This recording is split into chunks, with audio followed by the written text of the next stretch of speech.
So good morning everyone, I welcome you all to Saurabh Pandey UPSC YouTube channel के अंदर। If you are preparing for civil service examination, इस channel से ज़रूर से आप लोग को जुड़ना है। और संडे का थोड़ा टाइम फ्लेक्सिबल रहता है, थोड़ा क्या काफ़ी रहता है। तो यहाँ पे जनरली जो हमारा सेशन होता है वो 9:30 तक आपको वीडियो मिलता है। और अभी थोड़ा संडे को थोड़ा फ्लेक्सिबल रहता है, बट सेशन आपका ज़रूर से होता है, क्योंकि जोग्राफी एनवायरनमेंट साइंस और इंपॉर्टेंट इशूज़ जो हैं वो आते हैं इस दिन, संडे के दिन अगर देखा जाए तो। आज अगर टॉपिक्स देखें जो हम लोग डिस्कस करेंगे, पहला अरेबिका कॉफ़ी के बारे में एक टॉपिक ये है, nuclear power plants and related issues, mutualism, owl माइक्रोफ्रेंस, western equine encephalitis virus, Punjab versus BSF power. तो ये सारे टॉपिक्स एक एक करके जो है we are going to discuss, एक एक करके हम सारे ये टॉपिक्स आज डिस्कस करेंगे। ये अच्छा टॉपिक है, पॉलिटी और इंटरनल सिक्योरिटी को लिंक करके एक टॉपिक बना है। और अभी इसमें पंजाब की सरकार ने जो बीएसएफ के पावर में चेंजेस किए गए हैं, तो उसमें उसने चैलेंज कोर्ट में किया है। तो देखो क्या होता है, तब और भी आर्टिकल आएगा शायद अप्रैल में एक बार आए दोबारा से। बट फिलहाल एक जो अंडरस्टैंडिंग है इस पूरे इशू को लेके वो आज डिटेल्ड में आया है, तो इसलिए डिस्कस कर लेंगे। पॉलिटी में इंटरनल सिक्योरिटी का टॉपिक आपका बन जाता है। तो यहाँ पे ये सारे जो टॉपिक्स हैं एक एक करके we are going to discuss. ये टॉपिक मैंने निबंध का आपको दिया था, तो सैटरडे को निबंध का टॉपिक मैं आपको देता हूँ, ज़रूर से लिखो। सौरभ पांडे यूपीएससी जो टेलीग्राम चैनल है उस पर आप लोग अपने आंसर को पोस्ट करो। कोई क्वेरी है तो आप मुझे इस नंबर पे मैसेज कर सकते हैं। अच्छा, इस साल अगर प्रिपेयर आप लोग कर रहे हैं, 24 की तैयारी कर रहे हो, तो मैंने 2 साल का कंप्लीट हॉलिस्टिक कॉम्प्रहेंसिव कवरेज का कोर्स जो है वो लॉन्च कर दिया। अब इसको और आपको टेस्ट सीरीज़ जो है वो टेस्ट सीरीज़ आपको साथ में जोड़ना है, ठीक है। तो आप टेस्ट सीरीज़ अलग से है, तो इसमें अभी मैंने आपको कहा था कि कल 30% ऑफ का लास्ट डे था। अब ये 20% ऑफ रहेगा, 31st तक 20% ऑफ रहेगा। और फर्स्ट से लेके और जो है 10th तक जो है, क्योंकि 10th को हमारी क्लास शेड्यूल्ड है, फिर वो 10% ऑफ रहेगा, ठीक है। तो ये पूरा मैंने आपको बता रखा है। तो यहाँ पे अभी ये रिपब्लिक डे तो ख़त्म हो गया है, लेकिन अभी 20% ऑफ है, अभी आपके पास अभी भी मौका है। आप ये वेबसाइट विजिट कर सकते हैं saurabpandey.upsc.com, वहाँ पे आपको कोर्स मिल जाएगा, लिंक करके आप ज्वाइन कर सकते हैं। उसमें नंबर भी दे रखा है और आपको जो कैसे क्लासेस करना सारा डिटेल भी दे रखा है, क्योंकि बहुत इंपॉर्टेंट ये कोर्स है जिसमें हम लोग सारे जितने भी सब्जेक्ट्स हैं इन सब के एडवांस टॉपिक्स को कवर करेंगे लास्ट 2 ईयर्स के। लेकिन ये ध्यान में रखना, जो 2024 की तैयारी कर रहे हैं सिर्फ उन्हीं को ज्वाइन करना है। 25-26 या बियॉन्ड की तैयारी कर रहे हैं तो नहीं करना है, ये मैंने आपको पहले भी बताया है। मेंटरशिप प्रोग्राम के लिए ऑलरेडी जितना बैच बनना था वो बन चुका है, तो मेंटरशिप प्रोग्राम के लिए अभी आप ज्वाइन ना करें, मतलब क्योंकि वो जितना लोग थे बनना था वो बैच बन चुका है और क्लासेस भी आपकी हो चुकी है। तो आप लोग के मेरे पास काफ़ी सारे मैसेजेस आ रहे हैं कि सर हमें ज्वाइन करना है। मैंने आपको डायरेक्टली कह दिया है कि अब नहीं करना है ज्वाइन, क्योंकि आप लोग फिर वो बैलेंस नहीं बना पाओगे, और ये आप बैलेंस नहीं बना पाओगे। आपका समय जो आपने जो भी स्ट्रेटजी रखी है तो उसको आप लोग अपना फॉलो करें। मेरे द्वारा अगर कोई मदद हो तो आप मुझे मैसेज करें, मैं ज़रूर से रिप्लाई करूँगा। थोड़ा टाइम लग जाएगा लेकिन रिप्लाई ज़रूर से करूँगा। लेकिन ये कोर्स आपको नहीं मिस करना, ये आप जब भी ज्वाइन करें लेकिन करना ज़रूर से है, क्योंकि बिना कंटेम्प्रेरी आस्पेक्ट के चीज़ें वर्क नहीं करेंगी प्रीलिम्स के अंदर। और ये कोई वन लाइनर करंट अफेयर नहीं है किसी मैगजीन को उठा के और जो है मैं आपको करा दूं जैसे जनरली लोग करते हैं, तो वो ऐसा नहीं रहेगा। पूरा पीडीएफ भी रहेगा प्लस डिटेल्ड जितने भी न्यूज़पेपर्स है, जो क्योंकि इस एरिया में मैं काफ़ी समय से करंट अफेयर्स के उसमें आपके लिए कवर कर रहा हूँ, तो जो भी कंटेंट है वो पूरा हॉलिस्टिकली 2 साल का कवर किया जाएगा। बहुत आपके लिए हेल्पफुल रहेगा, इसको आप हिस्सा बनेंगे। तो यहाँ पे ये saurabpandey.upsc.com या फिर इस ऐप को डाउनलोड करके आप ज्वाइन कर सकते हैं। शुरू करते हैं। Chromosome study reveals low genetic diversity of arabica coffee, ठीक है, क्रोमोसोम स्टडी। तो यहाँ पे देखो, हम यहाँ पे जो बात कर रहे हैं इसमें कुछ टर्म्स डिस्कस करेंगे, बाकी इसमें कुछ अपना ही इन्होंने दे रखा है तो उतना डिटेल में हमें नहीं जाना। लेकिन हाँ, कुछ टर्म्स जो हैं ये अच्छे हैं, दे रखे हैं, वो हम समझेंगे। बायो के कंटेक्स्ट में से कोई मेंस का प्रश्न तो नहीं बनेगा, लेकिन हाँ प्रीलिम्स का जो है प्रश्न जो है वो बनेगा। तो इसमें कुछ जो टर्म्स है वो थोड़ा सा देखते हैं, तो उसको let's see and discuss them. तो देखो, पहली चीज़ आप क्या समझो, first thing that we have to understand is, यहाँ पे आप सभी को पता है दिस टर्म कॉल्ड एज क्रोमोसोम। एक ये टर्म मैं आपको बता देता हूँ। दूसरा एक टर्म होता है सेंट्रोमियर, एक ये टॉपिक है डिस्कस करेंगे। तीसरा एक टर्म है हाइब्रिडाइजेशन, है ना, हाइब्रिडाइजेशन एक टॉपिक आपका आता है, ठीक है। तो क्रोमोसोम, सेंट्रोमियर, हाइब्रिडाइजेशन, ये सारे टॉपिक्स आपके बनते हैं। तो मान लो अगर देखा जाए तो मान लो ये आपका सेल है और सेल के अंदर आपका ये न्यूक्लियस है, और न्यूक्लियस के अंदर आपका जो क्रोमोसोम है वो प्रेजेंट है, ठीक है। इसके अंदर क्रोमोसोम्स जो है प्रेजेंट होते हैं। इन्हीं क्रोमोसोम्स को अगर आप करो तो इनमें डीएनए के अंदर जीन्स प्रेजेंट होती है, तो कॉमन सी चीज़ है। और सारी जीन मिला लो तो ये क्या होता है, जेनेटिक डाइवर्सिटी होती है। जेनेटिक डाइवर्सिटी मतलब जीनोम हम कह सकते हैं। और एक शब्द आपका यूज़ होता है जेनेटिक डाइवर्सिटी। जैसे मान लो एक प्लांट ये है, इसका थोड़ा अलग फीचर है, दूसरा प्लांट ये है, इसका थोड़ा अलग फीचर है। मान लो है कॉफ़ी के प्लांट बट अलग अलग इनके फीचर्स हैं। तो जब इनके अलग अलग अपने फीचर्स हैं, है तो कॉफ़ी का प्लांट बट अलग अलग इनके फीचर होने की वजह से आप ये समझो कि क्योंकि ये फीचर्स अलग है तो जो ट्रेट है वो वेरी करेगा। तो ट्रेट वेरी करने का मतलब है अलग सी जीन्स कोई ना कोई प्रेजेंट है। तो एक मान लो जीन G1 इसमें है, ये जीन G2 इसमें है, जीन G3 इसमें है। तो ये क्या है, अलग अलग जीन सेम स्पीसीज में प्रेजेंट है, इस वजह से उसमें थोड़ा डाइवर्सिटी जो है सब दिखता है। तो ये क्या है, इसे हम जेनेटिक डाइवर्सिटी भी कहते हैं। और जेनेटिक डाइवर्सिटी मेंटेन करना भी जरूरी होता है नई नई अगर हमें स्पीसीज जो है बनानी है। तो जब भी हम मान लो प्लांट ब्रीडिंग करते हैं, मतलब नई वैरायटी बनाते हैं, तो जितनी अधिक जेनेटिक डाइवर्सिटी होती है उतना अधिक चीज़ें आपका अच्छा होता है। ये आपको ध्यान में रखना है। तो यहाँ पे जैसे ये कॉफ़ी आप याद रखो। अब यहाँ पे अगर एक पॉइंट जो है जो इम्पॉर्टेंट बन जाता है वो है हाइब्रिडाइजेशन। ठीक है, let's discuss about this aspect, that is hybridisation. ये बहुत ही कॉमन सा टॉपिक है लेकिन अच्छा इंपॉर्टेंट टॉपिक है, क्योंकि DMH11 जो मस्टर्ड वाला स्पीसीज़ है उसके कंटेक्स्ट में भी ये शब्द बहुत यूज़ हुआ है। तो हाइब्रिड का मतलब होता है जब आपके जैसे मान लो दो इंडिविजुअल्स जो हैं जो कि जेनेटिकली डिफरेंट पेरेंट्स हैं उनका क्रॉसिंग होती है, क्रॉस किया जाता है। जैसे मान लो ये डिफरेंट है, ये डिफरेंट है, दोनों क्रॉस करके और ये बना, तो इसे हम हाइब्रिड बनेंगे। इस क्यों, क्योंकि इसमें कुछ ट्रेट इसके आ जाएंगे, कुछ ट्रेट इसके आ जाएंगे। तो मान लो इस हाइब्रिडाइजेशन से ही वेरिएशन आप लेकर आ सकते हो, नई वैरायटी जो है वो आप बना सकते हो। नई जो वैरायटी है उस नई वैरायटी को हम बना सकते हैं। तो ये थोड़े से टर्म्स आपको हाइब्रिडाइजेशन क्या है और ये शब्द हमें थोड़ा सा याद रखना। तो अभी जो क्रोमोसोमल लेवल असेंबली, मतलब इस बेसिस में क्रोमोसोमल लेवल पे जो भी आपकी स्टडी हुई है तो उसमें कहा गया कि जो सोर्सेस है जेनेटिक डाइवर्सिटी की, अरेबिका कॉफ़ी की, और जो जेनेटिक डाइवर्सिटी है वही बेसिकली रिस्पॉन्सिबल है उसका जो टेस्ट है, यूनिक टेस्ट है या फ्लेवर है कॉफ़ी का, और उसका resistance to pathogen. Resistance to pathogen का मतलब होता है कि जैसे कई जो डिजीज़ कॉजिंग ऑर्गेनिजम्स होते हैं, जैसे इंसान बैक्टीरिया वायरस और दूसरे उनसे अफेक्ट होता है और बीमार पड़ता है, ऐसे ही जो प्लांट्स होते हैं वो भी बैक्टीरिया वायरस और इन सबसे अफेक्ट और इन्फेक्ट होते हैं। तो उनके प्रति रेजिस्टेंस डेवलप करना, उनके प्रति जो है जो रेजिस्टेंस है उसको आपका डेवलप आपका करना। ठीक है, तो ये इसके लिए क्या है, इसके लिए जो रिस्पॉन्सिबल एस्पेक्ट है वो है जेनेटिक डाइवर्सिटी। जेनेटिक डाइवर्सिटी आपका जो एग्जिस्ट करती है वो आपके लिए इसके लिए रिस्पॉन्सिबल है। इसके ये कहा गया 60% जो आपका जो 60% ग्लोबल कॉफ़ी प्रोडक्शन है वो इसी स्पीसीज से है। ये 60% जो कॉफ़ी का प्रोडक्शन है ये अरेबिका कॉफ़ी स्पीसीज से ही है।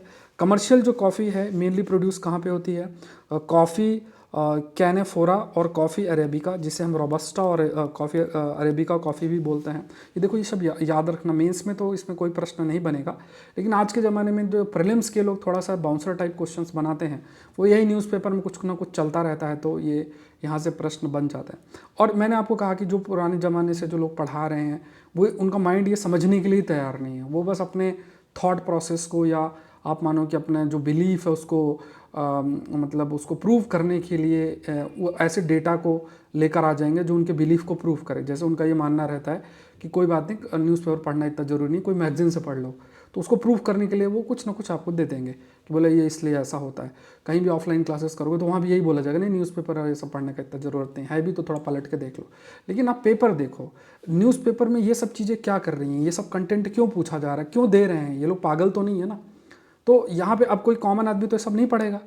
तो यहाँ पे इतना हाई लेवल कंटेंट साइंस से रिलेटेड, IR से रिलेटेड, पॉलिटी से रिलेटेड, ज्योग्राफी से रिलेटेड, एनवायरनमेंट से रिलेटेड, हर तरीके का आ रहा है जो कि पॉसिबल नहीं कि एक सिंगल मैगजीन में कवर हो जाए।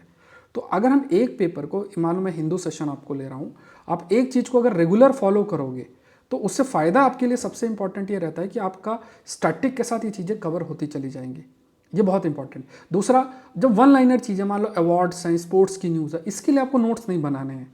क्या है कि मान लो जब आपका एग्जाम है तो बहुत सारे कंपाइलेशन आते हैं, उनको पढ़ लो। इसके लिए आपको परेशान नहीं होना कि कोई कहे कि यार देखो अवार्ड से क्वेश्चन आ रहे हैं या देखो ये इससे प्रश्न आ रहे हैं। तो इसमें कोई हमारा रोल नहीं है पढ़ाने का, ये वन लाइनर चीज़ों पे इसमें क्या है कि कोई भी अच्छा कंपाइलेशन कोई मैगजीन का आता है तो उसको आप कर लो। जो मैं भी आपके लिए जब प्रीलिम्स होगा तो प्रीलिम्स से पहले सारे अवार्ड्स और जो भी पॉसिबल प्रश्न होंगे उसको मैं एक वीडियो में ज़्यादा से ज़्यादा 1 घंटे का वीडियो में कवर हो जाएगा। उसके लिए हमें साल भर मेहनत करने की क्यों जरूरत है जब आपको ऑलरेडी उस चीज़ को एक वीडियो में कवर किया जा सकता है। लेकिन ये चीज़ें एक वीडियो में कवर नहीं की जा सकती, इनमें अच्छा खासा समय लगेगा, ये ध्यान रखना। नेक्स्ट देखते हैं, देखो एक शब्द लिखा अरेबिका कॉफ़ी जो है वो डिराइव की है from hybridisation ancestor present robusta coffee, और दूसरी जो कॉफ़ी स्पीसीज है जिसे हम कॉफ़ी जेन्युइड्स भी बोलते हैं, ठीक है, ये एक टर्म आप याद रखो, दैट इज़ अरेबिका कॉफ़ी है आपकी from hybridisation from ancestor of present day robusta coffee, और दूसरा जो है आपका कॉफ़ी जेन्युइड्स शब्द जिनके लिए इस्तेमाल होता है, ठीक है, ये आप ध्यान रखें। तो एक तो आप ये याद रखो अरेबिका कॉफ़ी शब्द यूज़ किया गया है, अरेबिका कॉफ़ी, और दूसरा जो है आपका कॉफ़ी जेन्युइड्स करके जो है ये है। तो ये दो आपके इनकी हाइब्रिडाइजेशन क्या है वो मैंने आपको बताया, मतलब दोनों की क्रॉसिंग करा के फिर आपकी अरेबिका कॉफ़ी बनी है। अब डाइवर्सिटी की अगर बात किया जाए, found to increase in some arabica coffee cultivators, कई स्पेसिफिक जीनोम रीजन में, लाइक यहाँ पे डाइवर्सिटी, जेनेटिक डाइवर्सिटी। देखो जेनेटिक डाइवर्सिटी होने का रीज़न क्या है कि कुछ हाइब्रिडाइजेशन जब हम करेंगे तो कुछ एक से आएगा दूसरे से आएंगे, दो डिफरेंट जीन्स अगर प्रेजेंट होंगे तो उससे अपने आप ही जेनेटिक डाइवर्सिटी आपकी इंक्रीज होती है। तो chromosomal abnormalities and genetic segments donated by robusta arabica hybrid known as Timor hybrid.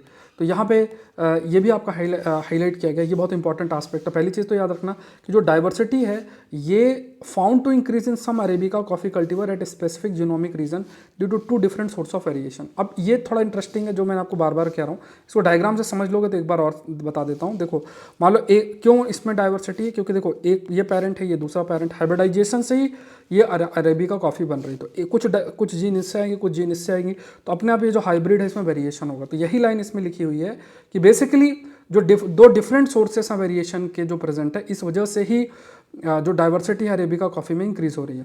Chromosomal जो एबनॉर्मलिटीज़ हैं, जेनेटिक जो सेगमेंट्स हैं डोनेट किए गए हैं रोबस्टा अरेबिका हाइब्रिड, इसी को रोबस्टा अरेबिका हाइब्रिड को तिमोर हाइब्रिड भी बोलता है। अब आपसे पूछा जाए कि रिसेंटली तिमोर हाइब्रिड न्यूज़ में था, तो ये क्या है? तो तिमोर हाइब्रिड यही है बेसिकली रोबस्टा अरेबिका हाइब्रिड, जो हाइब्रिड अभी ये 2 वैरायटी को मिलकर बन रहा है, जहाँ पे आपका रोबस्टा कॉफ़ी और कॉफ़ी यूगेनॉइड्स का जो क्रॉस करा के आपने जो हाइब्रिड बनाया। एंड ये जो हाइब्रिड्स हैं ये बेसिकली पैरेंटल लाइन का मतलब है इसी का इस्तेमाल करके आप नई वैरायटी भी बना सकते हो, और नई वैरायटी बना के उसमें जो भी आप मान लो यूनिक फ्लेवर लेकर आना है या कुछ ऐसे डिजीज़ के प्रति रेजिस्टेंस आपको लेकर आना, वो भी आप कर सकते हो। तो उसके लिए you will be using this hybrid variety, hybrid का जो है वो आप इस्तेमाल करेंगे। नेक्स्ट देखते हैं minimum radio active discharge from Indian nuclear plants, ये स्टडी आपकी कहती है, तो इसको थोड़ा सा देख लेते हैं। तो इसमें देखो बहुत सारी डिटेल दे रखी है, बट हमारे जो काम का उसको देखते हैं। पहली चीज़ तो we need to know about what we call it as, अलग अलग जो हमारे ये थोड़ा प्रीलिम्स के लिए भी इंपॉर्टेंट होता है कि कौन कौन सा न्यूक्लियर पावर प्लांट है। नरोरा आपके लिए एक होमवर्क है, आप ये देख लेना कि इंटरनेशनल जो आपकी मतलब देश है ना, कई जैसे फ्रांस, रशिया, कई सारे न्यूक्लियर रिएक्टर से रिलेटेड है, तो उनको थोड़ा सा आप लोग देखना कि कौन कहाँ से रिलेटेड है। तो यहाँ पे अगर देखोगे नरोरा है आपका यहाँ पे यूपी में, राजस्थान के अंदर आपका राजस्थान पावर स्टेशन है, ककरापारा यहाँ पे देखोगे गुजरात के अंदर है, तारापुर महाराष्ट्र के अंदर है, कैगा जो है कर्नाटका के अंदर है, उसके बाद कुंडाकुलम जो है तमिलनाडु के अंदर है, और मद्रास एटॉमिक पावर स्टेशन जो है ये आपका इस जगह पे चेन्नई और मद्रास की इधर साइड लोकेटेड है। तो ये थोड़ा सा और याद रख लेना, लेटेस्ट भी अपना देख लेना। तो इसमें मैंने डाल दिया है, पूरे डायग्राम्स देख लें तो आप देख लेना कि कहाँ कहाँ कितने रिएक्टर्स आपके प्रेजेंट हैं, ये ध्यान में रखना। अब यहाँ पे देखो, जब भी अब इस चीज़ को समझना, जैसे जनरली जब हम एक प्रोसेस होता है जिसे हम कहते हैं न्यूक्लियर फिजन, कमेंट सेक्शन में बताओ why it's very difficult to develop a nuclear reactor based on nuclear fusion, ये मुझे बता देना। और एक बहुत इंपॉर्टेंट सोर्स ऑफ एनर्जी है यूनिवर्स में जिसमें न्यूक्लियर फ्यूज़न का इस्तेमाल होता है, वो क्या है? ठीक है, तो यहाँ पे अगर आप देखोगे there is this term called as that is nuclear fusion. ठीक है, न्यूक्लियर फ्यूज़न अगर देखा जाए तो यहाँ पे न्यूक्लियर फ्यूज़न अभी देख लेते हैं। तो जैसे मान लो ये आपका न्यूक्लियर फ्यूर है, इसमें न्यूट्रॉन आके टकराया, इसके बाद ये स्प्लिट होगा, फ्यूज़न मतलब ऐसा टूट रहा है, स्प्लिट होगा तो जैसे मान लो एटम स्प्लिट करेगा तो यहाँ पे और न्यूट्रॉन्स रहेंगे। दूसरा ये देखोगे ये आपका है, तो फिर कई न्यूक्लियर वेस्ट भी जनरेट आपके होते हैं। तो ये जो दो फिजन प्रोडक्ट्स आपके हैं जो कि अनस्टेबल हैं और ये एनर्जी रिलीज करेंगे some time between now and thousands of year in future and they make up high level of nuclear waste. तो जैसे ये दो आपके जनरेट होते हैं, कुछ तो आप यूटिलाइज कर लेते हो, कुछ एक न्यूक्लियर वेस्ट के रूप में भी होते हैं। और ये आप कह सकते हो क्योंकि न्यूक्लियर वेस्ट के रूप में जो है आपके होते हैं, तो फिर इनको किस तरीके से हम यूज़ कर रहे हैं, मतलब कैसे इसको एक जगह पे रखें जिससे कि वो न्यूक्लियर वेस्ट हमें अफेक्ट ना करे, क्योंकि ये वेस्ट से जो रेडिएशन जनरेट होंगी उससे काफ़ी ज़्यादा हम लोग अफेक्ट हो सकते हैं। तो उसको वेस्ट मैनेजमेंट एक बड़ा इशू आपका रहता है।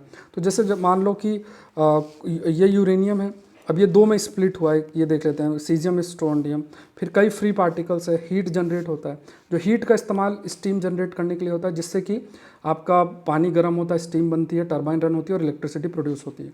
और फिर जो वेस्ट है उसको एक आपका सील कर दिया जाता है।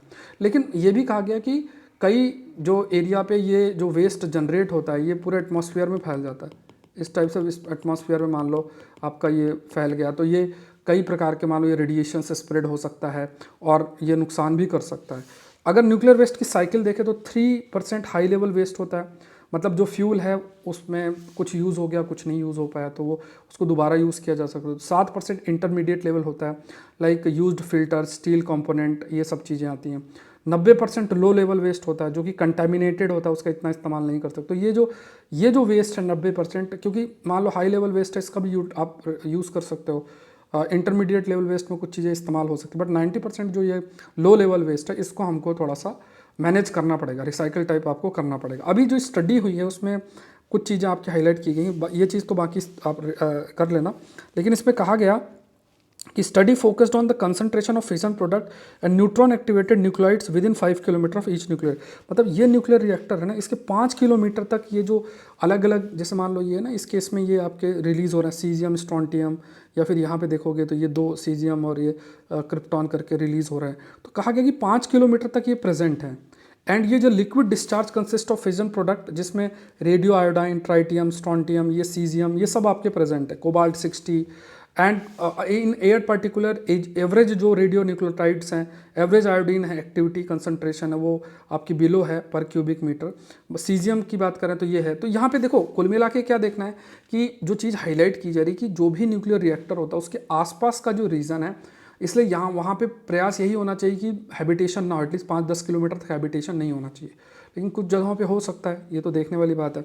यह कहा गया कि देखो जो वाटर बॉडीज़ और हैं उनमें भी कुछ ना कुछ कंसंट्रेशन प्रेजेंट, ऑल्दो उनका कंसंट्रेशन लो लेवल का है, लेकिन ठीक है, मान लो कहीं पे कंसंट्रेशन ज़्यादा हुआ और उसके कांटेक्ट में कोई आता है तो फिर वो ट्रांसफ़र आपका हो जाएगा, क्योंकि ये जो न्यूक्लियर वेस्ट है काफ़ी ज़्यादा नुकसान कर सकता है, रेडिएशंस जनरेट करता है, आपके शरीर में म्यूटेशन कॉज कर सकता है, कैंसर कॉज कर सकता है, बहुत सारे। तो स्टडी यही कहती है कि जो डिफरेंट जैसे प्रोडक्ट है, फिशन प्रोडक्ट है ना, फिशन शब्द यूज़ होता है ना, जैसे मान लो ये फिशन प्रोसेस है और इसमें ये जो आ रहे हैं फिशन प्रोडक्ट बोलते हैं।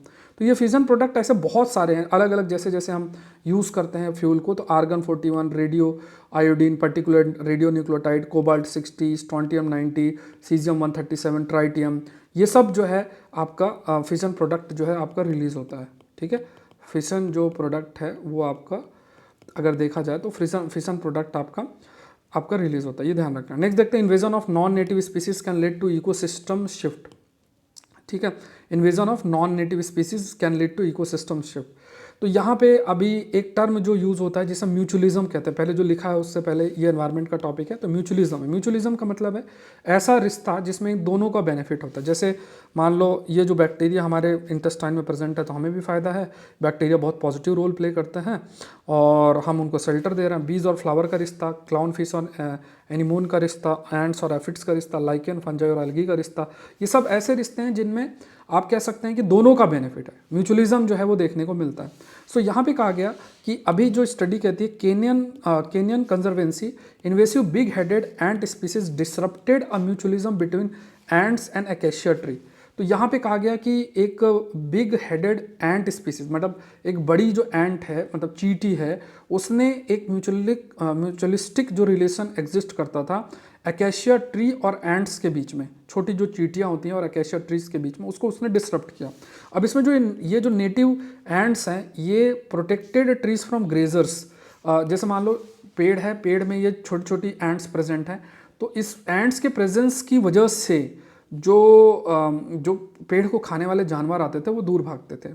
दूसरा, वो पेड़ उन एंट्स को, छोटे एंट्स को प्रोटेक्शन प्रोवाइड करता है, बट जो इन्वेजिव एंट्स है उसने इन नेटिव एंट्स को वहाँ से भगा दिया।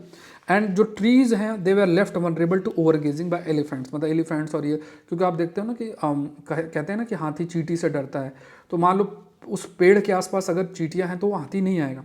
तो ये जो आपके बिग हेडेड एंट स्पीसीज हैं उन्होंने वो छोटी नेटिव एंट्स को भगा दिया वहाँ से, और खुद भी वहाँ पे ज़्यादा समय तक प्रेजेंट नहीं रहे।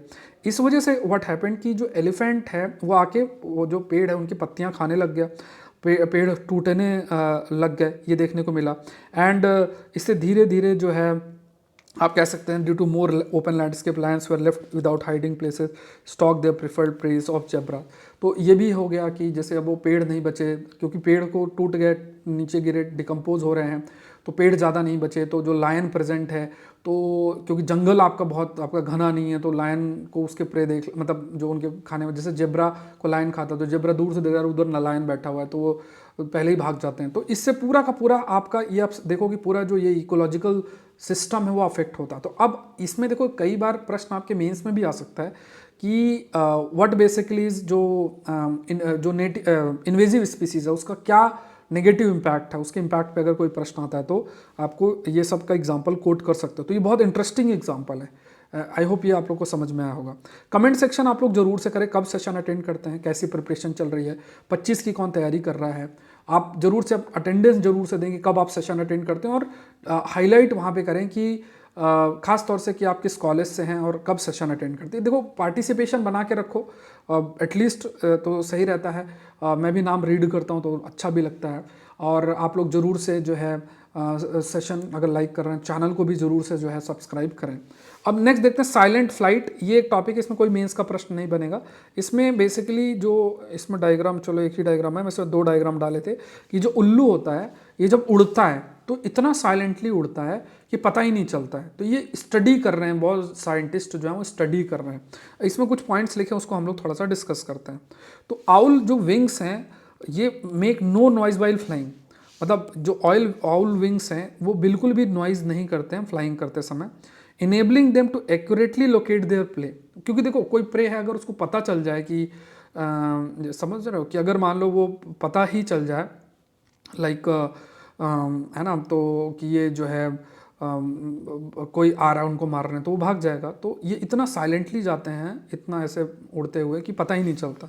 कई स्टडीज़ जो हैं इसको माइक्रोफिंज जो इन आउल विंग्स में प्रेजेंट है इसके लिए रिस्पॉन्सिबल मानते हैं, जो छोटे छोटे फ्रिंजेस प्रेजेंट उनके अंदर होते हैं। और इसमें कहा गया कि जो माइक्रोफिंजेस हैं on the sound and aerodynamics और आउल की परफॉर्मेंस, इस पर काफ़ी सारी स्टडी भी की जा रही।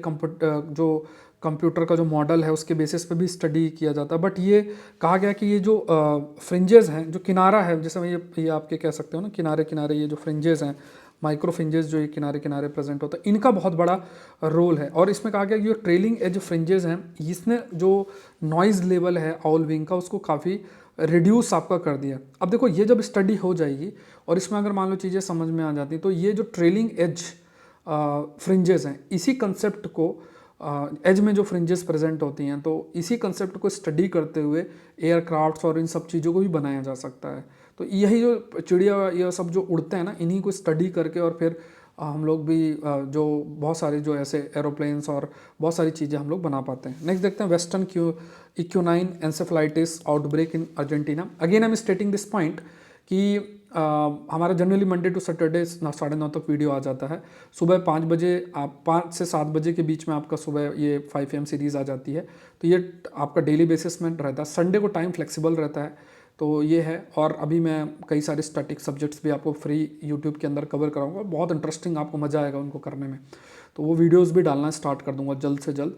और 2024 के लिए, क्योंकि करंट अफेयर कोर्स बहुत इंपॉर्टेंट होता है और आप लोग इधर उधर भटक भी रहे होंगे उसके लिए, तो 24 की सिर्फ जो तैयारी कर रहा है, 25-26 की तो उनको नहीं करना है, तो 24 की तैयारी कर रहा है तो उनको वो करंट अफेयर का कोर्स जरूर से जरूर करना है, क्योंकि उसमें 2 साल के कंटेंट को कवर करूँगा। लगभग 60 लेक्चर्स हैं उसमें, 60 लेक्चर्स होंगे। 10 फरवरी को जो है आपका शेड्यूल्ड है। मैंने आपको बता दिया है कि अभी 20% ऑफ चल रहा है 31 तक का। चलो यहाँ पे देख लेते हैं। दिसंबर 20 को international health regulator national focal point Argentina में इसने अलर्ट किया इस वायरस के बारे में, ठीक है, वेस्टर्न इक्वाइन एंसेफेलाइटिस वायरस के बारे में। अब इसके बारे में देख लेते हैं, जो कि बहुत डिटेल में इस आर्टिकल में नहीं दिया, तो मैंने WHO की वेबसाइट से इस वायरस के बारे में कंटेंट लिया है। तो ये रेयर मॉस्किटो बॉर्न डिजीज है। पहली चीज़ तो याद रखना है कि मॉस्किटो बॉर्न है, मॉस्किटो की वजह से होता है, कॉज्ड बाय वायरस, ठीक है। मॉस्किटो, पहली चीज़ तो ये ध्यान में रखना है कि ये क्या है, ये एक मॉस्किटो बॉर्न है, मतलब मॉस्किटो की वजह से आपका ये स्प्रेड होता है, तो ये फैक्ट बहुत इंपॉर्टेंट है। और जो belongs to genus alphavirus of the togaviridae family, तो ये वायरस मतलब जो वेस्टर्न इक्वेनाइन एंसेफेलाइटिस, इक्वेनाइन जैसे ईस्टर्न है या वेस्टर्न है, तो EEE या WEE, ये जो वायरस है ये इस फैमिली से बिलोंग आपके करते हैं। एंड जो मेन रिजर्वायर होस्ट इनका है ये बर्ड्स हैं, ये फैक्ट भी आपको याद रखना है। ह्यूमंस में जो ये आपका वेस्टर्न इक्वेनाइन एंसेफेलाइटिस वायरस है, ये डिजीज़ कॉज कर सकता है कई लेवल पे अगर देखा जाए, मेनिंजाइटिस एंसेफेलाइटिस जैसे। और वायरस का पोटेंशियल है कि ये स्प्रेड हो सकता है दूसरे एरिया में बिकॉज ऑफ द क्योंकि मान लो बर्ड इन्फेक्टेड है, बर्ड से दूसरे को भी ये इन्फेक्ट कर सकता है। एंड इवन जो लोगों का या एनिमल का मूवमेंट है जिसमें वायरस प्रेजेंट है, तब भी ये एक से दूसरे को स्प्रेड जो है वो कर सकता है। बर्ड्स इसका रिजर्वायर के रूप में काम करते हैं, मतलब इनमें जो ये वायरस है आपका प्रेजेंट होता है, it act as a host, और फिर आप कह सकते हैं कि इससे मॉस्किटो के बाइट से हमको आपका ट्रांसफ़र हो सकता है। तो ये फैक्ट आपको याद रखना। तो जैसे जनरली मॉस्किटो एक वेक्टर का काम करता है और ये होस्ट है, एम्पलीफाइंग होस्ट है जिसको मल्टीप्लाई, तो इसमें प्रेजेंट होता है, ये भी स्प्रेड कर सकता है, मॉस्किटो भी स्प्रेड कर सकता है। तो ये पॉइंट आपको ध्यान में रखना है। WHO ने रिस्क असेसमेंट जिसका किया है, तो ये याद रखना कि मॉस्किटो के बाइट से ये इन्फेक्ट आता है। वेक्टर शब्द का मतलब होता है, वेक्टर शब्द का मतलब होता है कि वेक्टर सिंपली मीन्स कि जो फैसिलिटेट करता है, ठीक है। वेक्टर्स जो हैं जो फैसिलिटेट करता है ट्रांसपोर्टेशन में किसी चीज़ के, जैसे मान लो वायरस जो है हम तक रीच करना है, तो मॉस्किटो के माध्यम से वो हम तक रीच कर रहा है, तो मॉस्किटो बेसिकली वेक्टर होगा।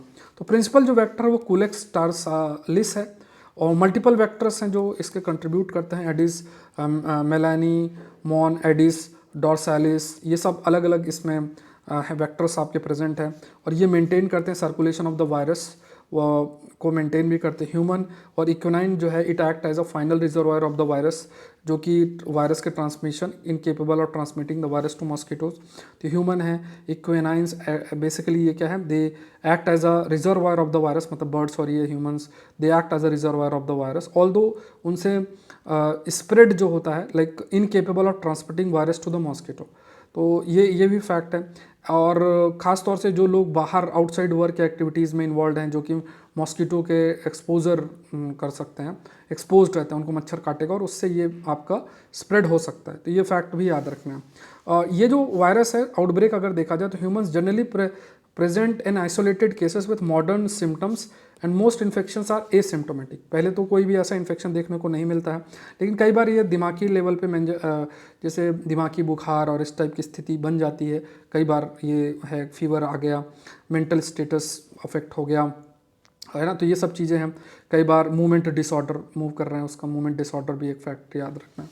तो ये कुछ इस वायरस के बारे में फैक्ट्स याद रखना है। इसका PDF आपको Saurabh Pandey UPSC telegram channel पे मिल जाएगा। At the same point of time अगर आप पुराने सारे PDF चाहते हो, वेल प्रिपेयर्ड मैगजीन आप चाहते हो, तो वो सब कुछ सौरभ पांडे UPSC.com वेबसाइट पे मिल जाएगी। Vice Punjab in court over BSF powers, तो यहाँ पे vice Punjab in court over BSF power ये एक टॉपिक है। तो ये थोड़ा सा जब डिसीजन कोर्ट के द्वारा आएगा तब हम और चीज़ें डिस्कस कर लेंगे, बट इसमें जो कंटेक्स्ट है उसको समझते हैं। इसमें पॉलिटी और इंटरनल सिक्योरिटी दो चीज़ें आ जाती हैं, तो इसमें डिस्कस करते हैं। Let's discuss. देखो ये अभी चर्चा में क्यों चीज़ें हैं कि बिकॉज अभी 2021 के अंदर गवर्नमेंट ऑफ इंडिया ने BSF का जुरिडिक्शन बढ़ा दिया। देखो BSF क्या है, सेंट्रल आर्म पुलिस फोर्स, और उसका मेनली जो बॉर्डर का एरिया है उसके प्रोटेक्शन का काम है। तो ये सेंट्रल आर्म पुलिस फोर्स है जो कि आपका मिनिस्ट्री ऑफ होम अफेयर्स की, आर्मी नहीं है ये। आर्मी बेसिकली आपकी मिनिस्ट्री ऑफ डिफेंस के अंदर होती है और वो जो एक्सटर्नल एग्रेशन से हमें बचाती है। और यहाँ पे क्या है कि जो बॉर्डर सिक्योरिटी फोर्स है उसके जुरिडिक्शन को इंक्रीज़ किया गया, लगभग 15 किलोमीटर से लेकर 50 किलोमीटर तक इनसाइड द इंटरनेशनल बॉर्डर, मतलब जो इंटरनेशनल बॉर्डर यहाँ है इससे 50 किलोमीटर तक का जुरिडिक्शन आपका दिया गया। अब देखो पंजाब में अगर आप बॉर्डर एरिया देखोगे ना पाकिस्तान के साथ, जो बॉर्डर एरिया है, तो अमृतसर और ये बहुत सारे ऐसे एरियाज़ होंगे, आई थिंक ये सब 50 किलोमीटर में आ जाएंगे।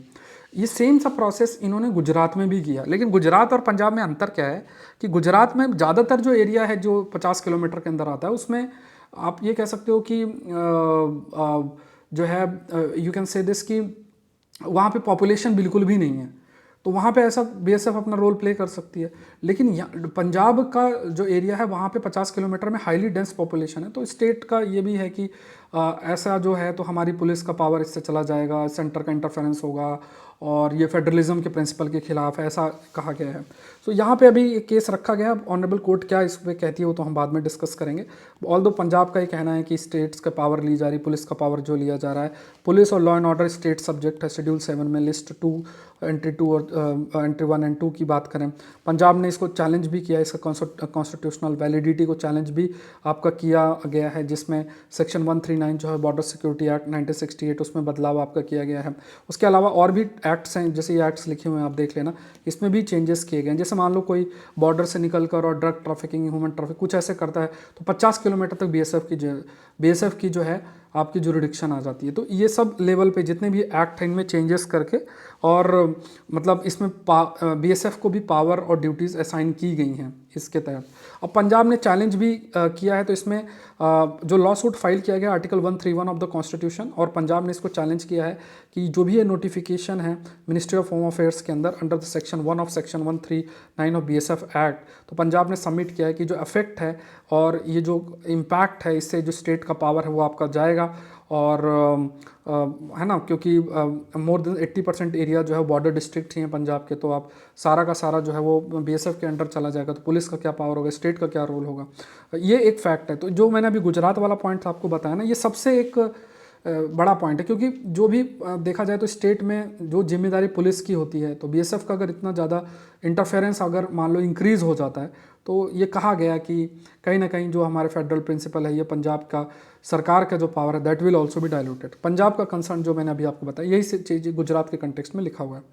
अब यहाँ पे इन्होंने ये बात है, तो ये पीडीएफ में आपसे शेयर करूँगा, आप लोग देख लेना।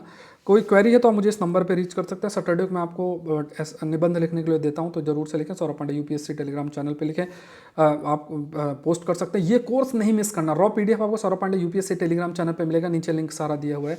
ये कोर्स जिसमें 2 साल के करंट अफेयर्स को जो कि इन सब्जेक्ट से रिलेटेड हैं डिटेल्ड वे में, जिसमें डिफरेंट न्यूज़पेपर के कंटेंट, 5 AM का कंटेंट प्लस 1000 क्वेश्चंस प्रैक्टिस के लिए, सब चीज़ें मैं आपको प्रोवाइड करूँगा। 9 तारीख को क्लास शेड्यूल्ड है, रात को 9 बजे, मिस नहीं करना। इसमें विद फेस क्लासेस होंगी, ठीक है, जैसे अभी है वैसे ही नहीं, विद फेस क्लासेस होंगी। आप 110 प्लस स्कोर कर सकते हो अगर इन एरियाज़ को अच्छे से कवर करते हो, अपने स्टैटिक को अच्छा कर लेते हो, इसको कर लेते हो, कुछ और करने की जरूरत नहीं पड़ेगी। अभी 20% ऑफ है, और ये ऑफ अभी 31 जनवरी तक है।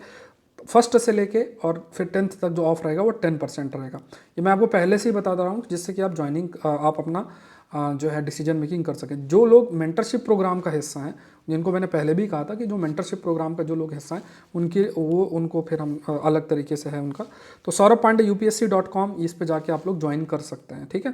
हाँ, अगर आप मेंटरशिप प्रोग्राम का हिस्सा हैं तो फिर मैं आपको जो मैंने जानकारी आपको दे रखी है उस हिसाब से फिर आपको ज्वाइन करना है, ठीक है। फिर आप ध्यान रखें इस चीज़ का। तो यहाँ पर आपको विजिट करना वेबसाइट पर, यहाँ पर ही आपको एक कोर्स का सारी डिटेल मिल जाएगा, तो आप अपना ज्वाइन कर लेना। और ये आपका टेलीग्राम चैनल है जहाँ पे आपको अपना आंसर पोस्ट करने और ये सारी जितनी भी डिटेल्स हैं और पीडीएफ्स हैं सब कुछ आपको मिल जाएगा। और saurabhpandeyupsc.com पे जाओगे तो पुरानी मतलब सारी मैगजीन्स, पीडीएफ, हिंदू के कंपाइलेशन सब कुछ आपको मिल जाएगा। तो आज के लिए इतना ही, मिलता है नेक्स्ट सेशन के अंदर। Thank you everyone, thank you.